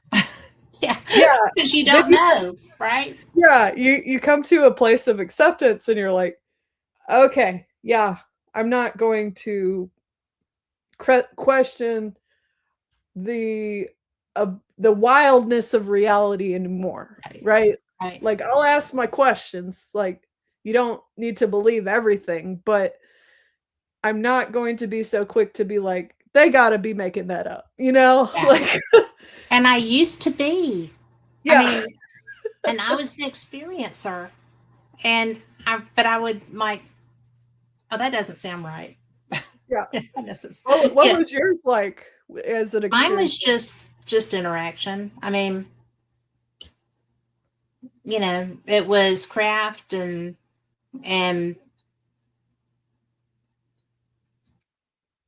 it was it was pretty. The first time I was in seventh grade, and I didn't. I knew that I saw a UFO because my dad and all of his paratrooper buddies were grilling out. They'd done a jump that day, and blah blah blah blah blah. And then there was, we're all outside doing the cooking, and there's something in the air, Yeah. and I'm like, "What is that?" Hmm. And they all looked over at it. Then they looked at each other, and then they looked at me, and they said, "It's a helicopter." I was like, No, it's not. That is not a helicopter. "No, you were jumping. I know what a helicopter looks like. There's no noise, and I watched you jump out of them all day. That's not Yeah. a helicopter." I mean, and Some I was kind of like patted on the head and, but that night there were like lights outside my window, yeah. and my sister was sound asleep, but lights wake me up. So even then, and so I'm like, oh, not getting up. And I just pulled the covers over my head and called it a night. Oh, But yeah. No, I I've been was, there. It's it's yeah, it's insane. Well, even something where it seems more mundane, like, yeah, how they have the screen memories, like, where you're yes. remembering something in place of an extraterrestrial? I had that, and that was so unnerving. Like, I was driving, it was at night, I turned to go to where I was staying, there was this 4-foot owl. Like, it stood over my car lights, right? I have Just heard of people having owls as their place memories. yeah, it's apparently place memory number 3. Like, there was someone that did a study on it. I'm trying to think um who pointed that out. I know it was someone at our conference though, Right. because I was like, that explains why I was so weirded out. Because I looked at this, it was 4 foot or taller owl s- staring at me over my headlights in a Jeep, right? So it's You were not in a like a Jeep and it was I was over in your headlights? yes. And that's what unnerved me. I was like, I'm not in like a Civic, you know? Like I'm not in Right. one of those cars that are really low to the ground. That thing was tall enough to really mess with my head. And then, well, to make matters worse, there was an electrical anomaly that was happening at the place I was staying at the time, and it freaked me out because the smart TV just clicked on, clicked off, clicked on, clicked off all night. Just Oh, wow. so I was like, okay, it's weird enough to see like a super tall owl that seems like it doesn't belong, but I was like terrified because the that TV was clicking on and off, and then what it was I was staying at someone else's place until my apartment was ready, and Right. so and it was I thought the place was haunted or something, you know? I was and I did not sleep for like a week, because I'm I was like, sorry. that's not, and I didn't back then I didn't even know that was a screen memory. People were like, well, owls are alarming. Don't worry about it. I'm like, but Well, why? poor good owls are alarming. Yeah, like I mean, why was you it don't want a okay? hoot owl outside your window either. Oh So, yeah. Yeah, I and it mean, did that there's all thing kinds where of things with that. So, it did that thing where it turned its head all the way around. And so yeah, that was just I was like, and so that night, that's a big oh yeah, yeah, and that night I had a friend in college that was so afraid of owls that if you showed her a picture of it, she would scream. And Oh, wow. of I'm course like people that with snakes. Yeah. oh yes. Well, people That's teased about her. the only thing that scares me, but they scare me. They're unnerving, I will say. Well, they But just like, move so creepy. Like, oh, I they don't like do. that. I got really scared one time because I like a bird had dropped one on my car, and Oh, no. it was dead. It was like a dead rattlesnake, but I was still like, I'm gonna turn around right now because I don't think I'm gonna have a good day. It's time to go home. It's time to go, man. But yeah, Oh my like gosh. it was just so. But I that night, that friend that's so afraid of owls, I called and I was like, I am so sorry that I've ever teased you about owls because I just saw one that was over 4 foot tall and I don't know what to do.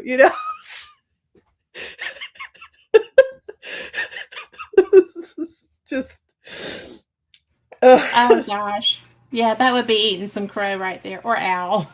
yeah, eating some owl. Just and Oh I my was like, goodness. and then when I saw that lecture years later, I was finally like, Yeah. oh my gosh, like it's and also what was funny was I saw that lecture too.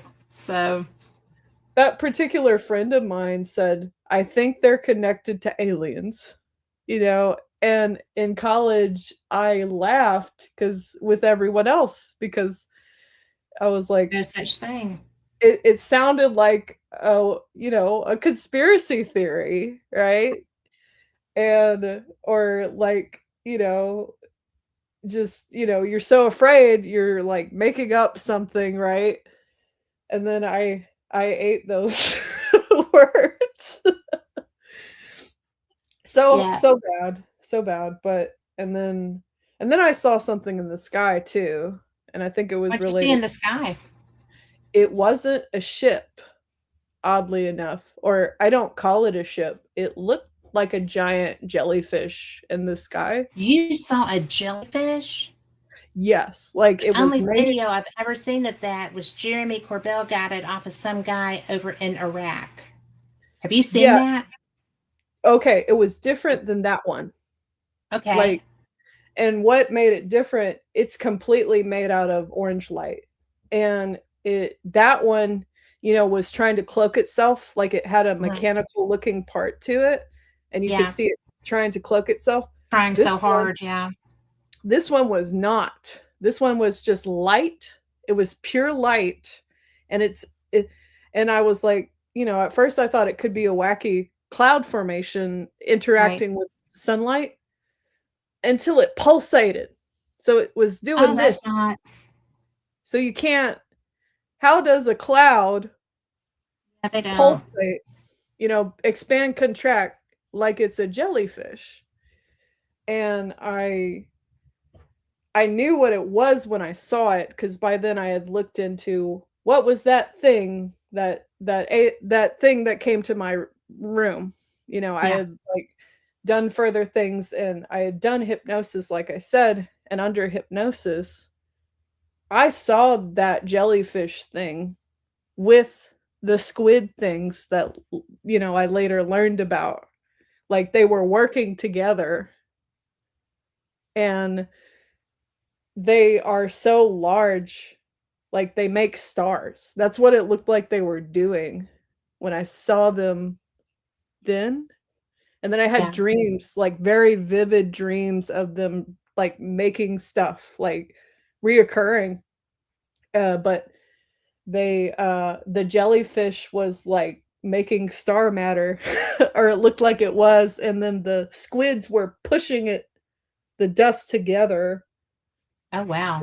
to spin out into galaxies. And I know that sounds like really wild, Well, it but sounds really interesting.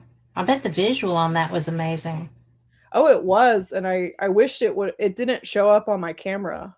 Like Oh, I was but having it never trouble. does. I was having trouble because, I was driving, so I tried to pull over and get a picture, get a Yeah. video. It wouldn't show up. Well, I So, mean, they don't. I don't yeah, know. It's not really a cloaking thing. It's just more like yeah, you're not getting that. yeah, and So, I just got the sense like it was so life form like what I saw when I did a MUFON report telling them about it. I actually did an entity spotting report versus a UIP, mhm. because I was so convinced that it was one of those jellyfish things I saw.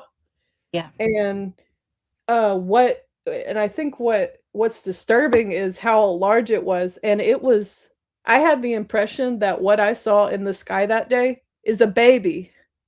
So you know how like our jellyfish are microscopic, like they're like, Yes. that's what it was to them, because they're so big, Wow. based on the research I did later, like, and if you were doing like the Doppler thing, like they were asking, well, Yes. how big was it compared to your hands at a distance? It was like this. It was like a softball.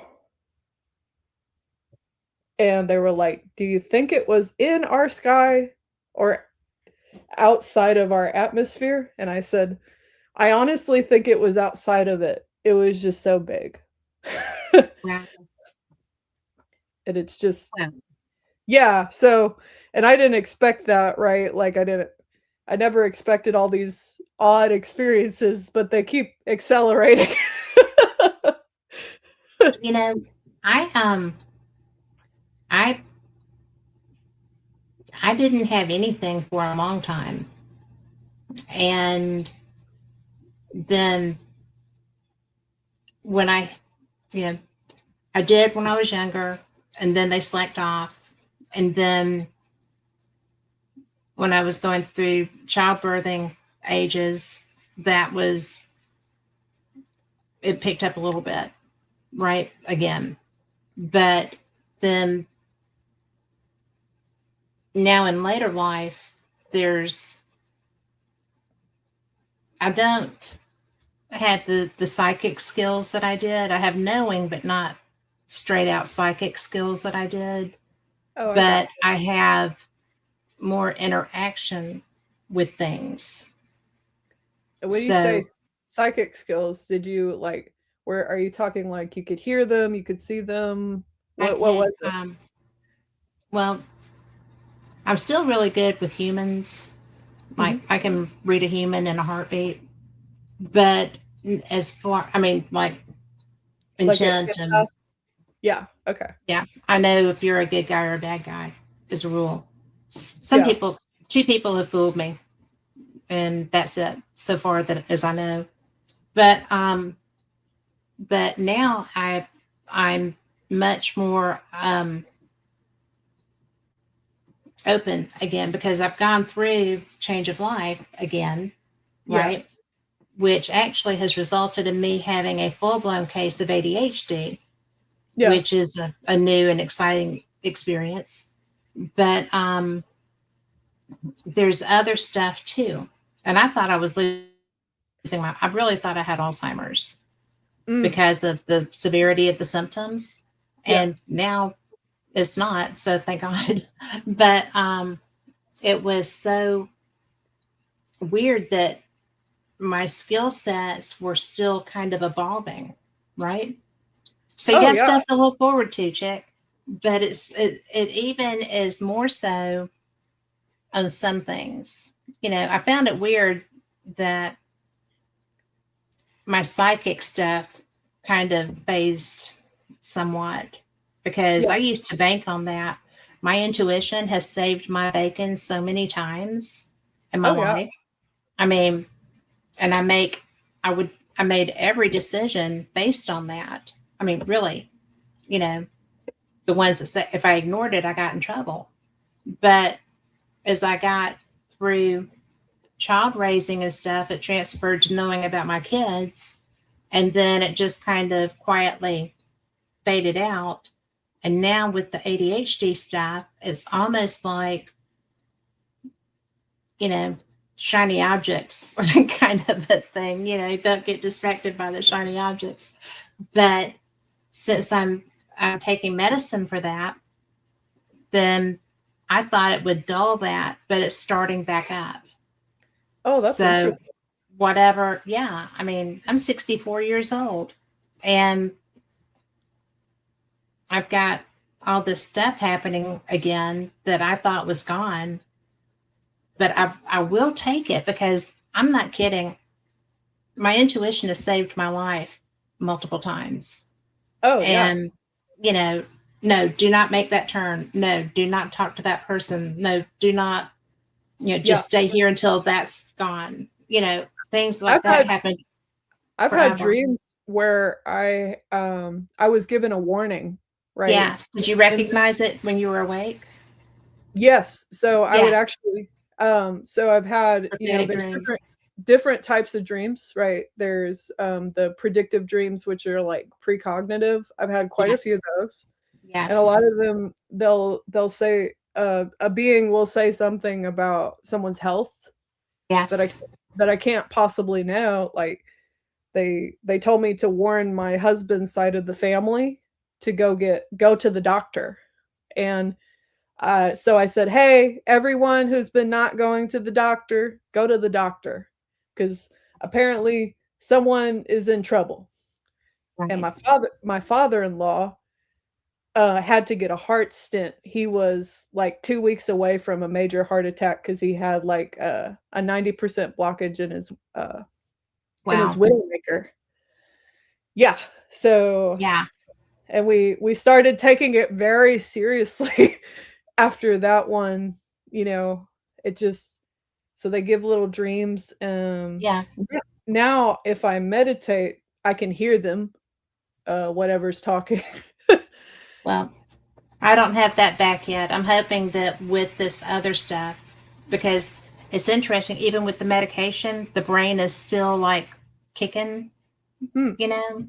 Yeah. And the interesting part is that they said that I've had this my whole life, Huh. but that menopause kicked it in to high gear, right? Oh, But yeah. I think probably with my adolescence that, I mean, because you couldn't lie to me. Yeah. No one could lie to me. Nobody could fool me. And I was very reactionary as well. So, I was defending, I used it to defend I myself and wonder. other people, right? So, yeah.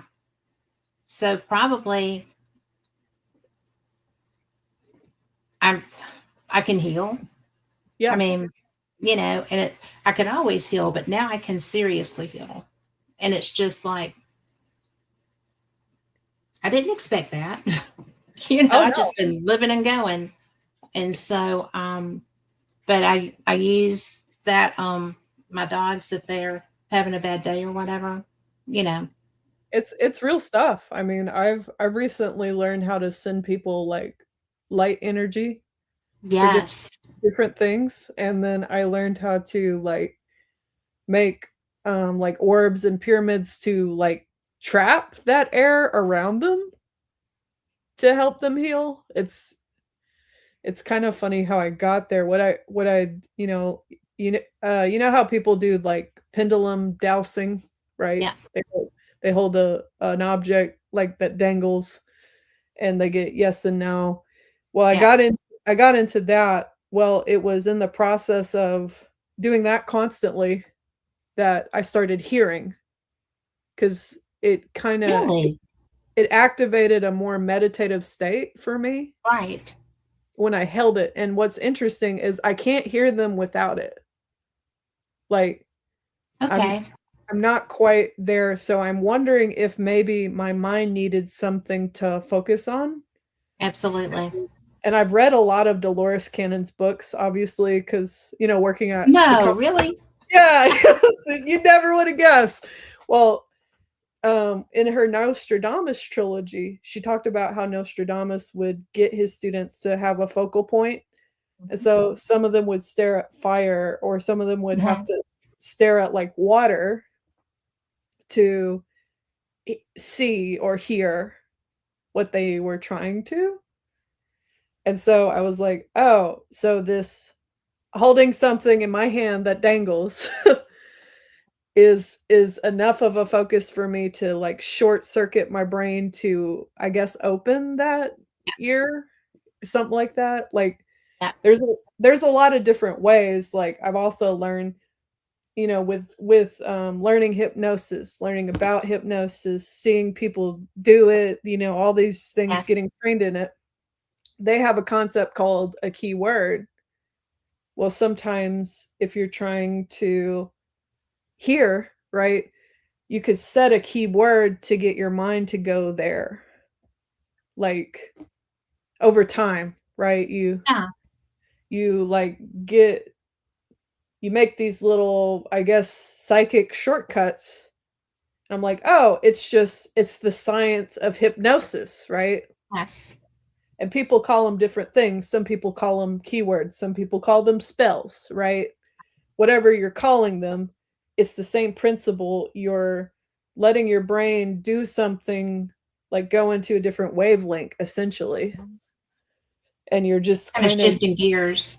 oh yeah, you're like using a mechanism or something, right? And so I've like I'm like, okay, there's a lot of different mechanisms out there. And I think that's why you see in the metaphysical world, all of those mechanisms, right? So it's kind of funny, It's just kind that of cool. that journey. Yeah, and I got quite a few friends that their experiences with extraterrestrials led them to discover their purpose. Mhm. And one of them became like a shaman because of it. And Interesting, but he was logical. like, yeah, he was like, I didn't understand, how we got here, right? But it makes sense, and he's more at home, right, with his path um now, and he's not afraid of the aliens anymore. But this this guy I know had a lot of really weird experiences. Like he had reptilians come to him almost every night for like several months on end, and he's finally, you might see him at a few events. Not at I think he might be at our conference, but I think he's gonna speak at some other conferences around the nation. Okay. He's starting to share his story, and I met him at MUFON, and it's just so cool. So I'll definitely have to introduce you to him Please if do. he Yeah, I shows would up, like that. because it's wild how much he's been through with his, because he was like, yeah, there were reptilians, there were grays, there were Lyrians. Like, I'm like, yeah, man, you got the whole gambit there. The whole schmear. Yeah. Oh I have yeah, a girlfriend that interacts with a lot. So, and yeah. at first it blew me away. And, you can either say, yeah, this is my friend. I know them and I know that they would not be making this up and I know they're not crazy. So this is obviously real. And it's actually, it's actually amazing to see a friend evolve like that, isn't it? Oh yeah. I mean, like this guy, once people catch wind of him, I have no doubt you're gonna have him on your show. Like, I'd love I to. just, I mean, I yeah, love people like that. he's so rich with the stories. He has so much information, and he gets so many downloads. He can channel.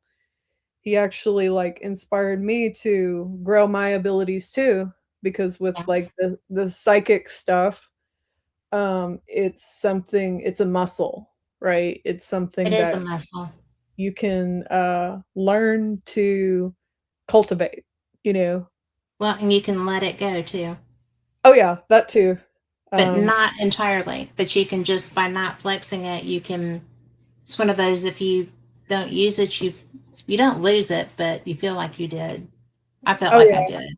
you get fuzzy in it for sure. Like, Yeah, it's like, when you don't ride a bike very much, exactly. you Yes, know, you you don't need forget. those training wheels back on.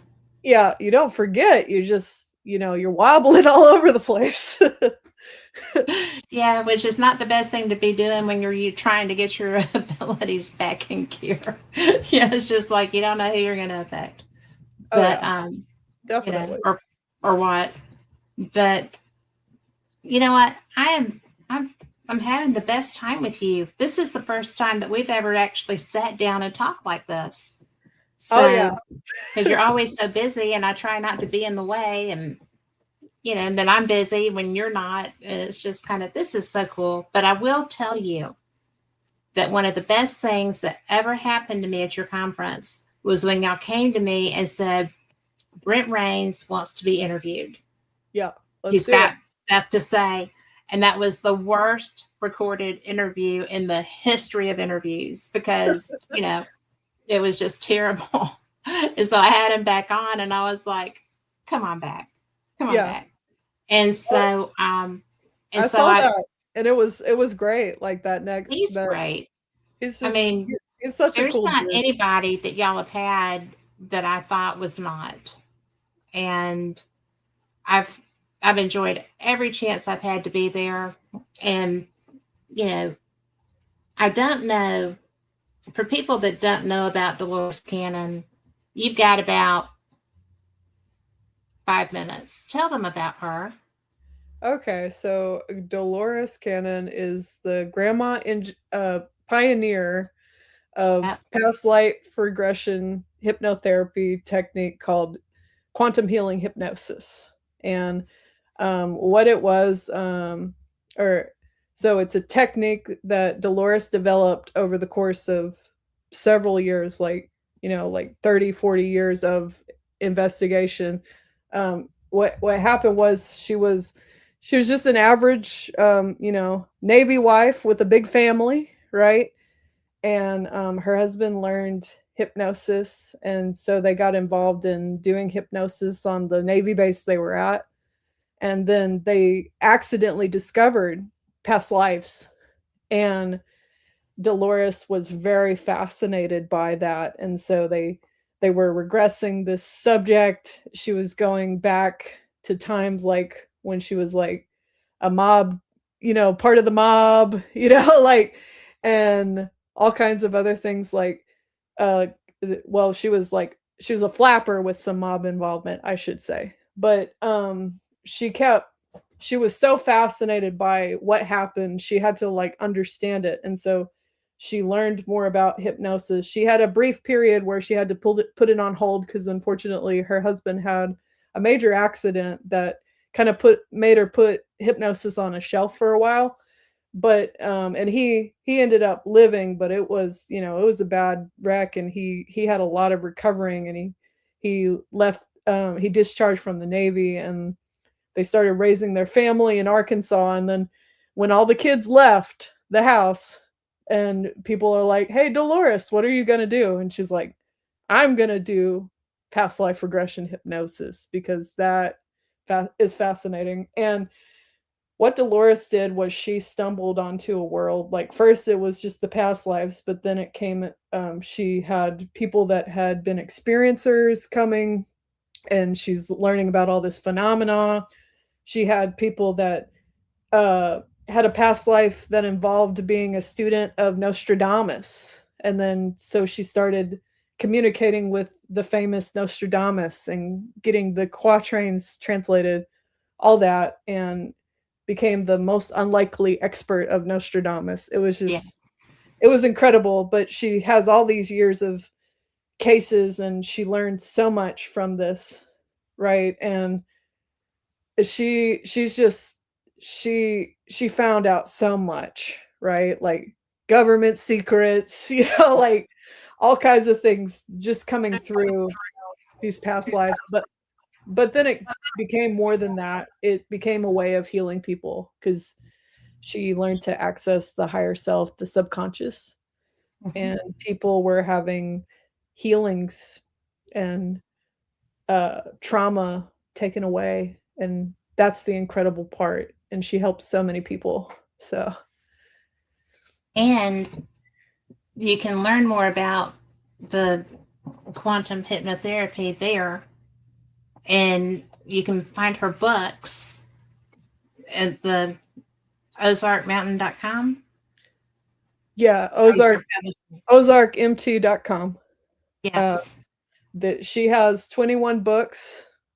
They vary different topics, from extraterrestrials to the things she learned about the universe to Nostradamus. There's some Jesus material.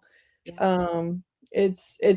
runs the full gamut. There's some like sacred knowledge, esoteric, Native American kind of stuff, because she just saw thousands of subjects worldwide, and that she was getting all this information coming through, and she was learning about consciousness, by tapping into the subconscious. And there's also the quantum healing hypnosis technique academy. So if you go to qhht.com or qhhtofficial.com, they still teach her technique, and they still have practitioners doing it. So if you ever want to do the hypnosis, you can check them out, look them up. And then we have all her videos and stuff on our YouTube channel, Ozark Mountain Publishing. You can find us on YouTube. All our conference videos are there too. So if you're wondering, do I want to do this conference? Check out those videos. Also, here's some bonus information. We're doing a live stream this year on our YouTube. Are you? Yes. Yay. Yes. So, and the live stream is free. So it's on both the... So if you can't get there, get there online. We are out of time. Yeah. Oh my gosh, I've had so much fun with you. I can't wait to see you, like face to face. This will be great. I'm so excited. So, and David may or may not come. We'll see what he decides to do. But thank you for being here tonight. Oh, of course. I've had so much fun. And for everyone listening, Eureka Springs, Arkansas. Yeah, get there. April. Well, it's April 10th through the 12th. Yes. Check us out. And also, for more information, you can go to Ozark Mountain UFO Conference.com. So, Yes. So be there or be square, as it were. oh, So yeah. good night, everybody. We will see you next week. Same cat time, same cat channel. And check out Fate this week. It's going to be awesome. Sunday night. See you there.